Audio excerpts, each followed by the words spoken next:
Cəbrail pərdədə gətirdi ələm, ərşə buland oldu ahilən aləm.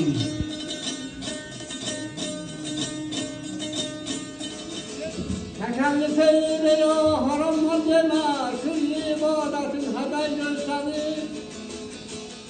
Mesele mağduretleri sende kamil ol, kıyıdında müşteyle dair ol. Ve kumsuzda çatını tahtı doğruyor, yoldan çıkan kimse çarpar gösterir. Ol müzektim at diye ol müzeddin at, serttir.